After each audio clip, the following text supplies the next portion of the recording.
GDD Production.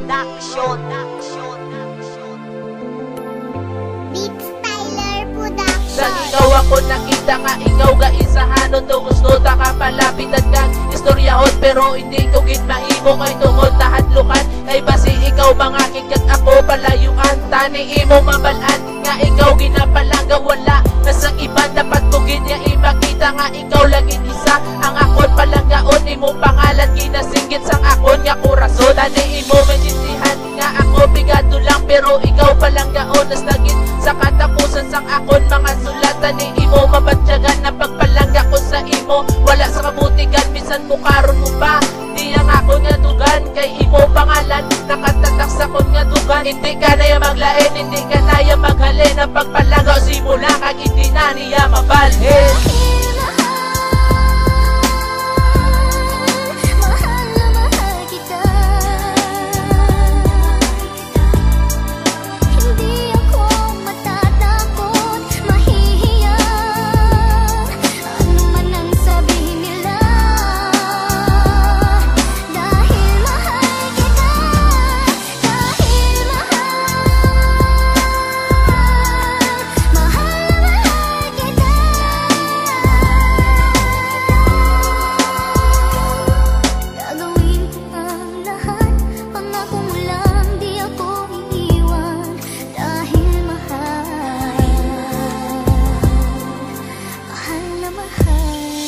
Salamat na ginatipan mo ko tanan-tanan ko nga tinundo ikaw ang nagpalaylo wala may makasarang sa relasyon tanga duwa bisan damo pa isaan tanan sila imo gimpungkan maiskway lagi ko todo para lang sa imo kaya pagpalangga mo sa kondugan galagan dagan 100% na pagpalangga sa dugan mo matapa kay ikaw lang gid isa ko linakon ginapalangga ang wala nang gitipan bumay sa pagkaw lang sakon na paminsakon gid sakon tagipusoon ikaw kay sa halong sa akon nga korason tani imo mabatian ini nga kanta ko kay ang imo pangalan ginapitik sa dugan ko kay wala may makatupong sa akon nga korason kay ikaw lang gid isa akon nga palanggaon Colin Grace Yanson unod sa akon tagipusoon.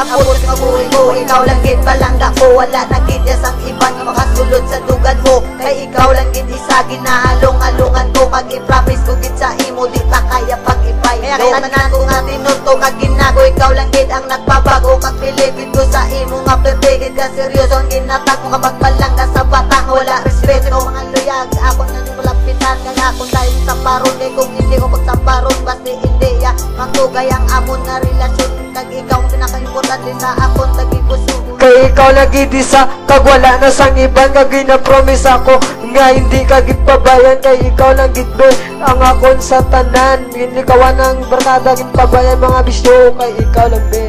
ang gitak sa kabuhi ko.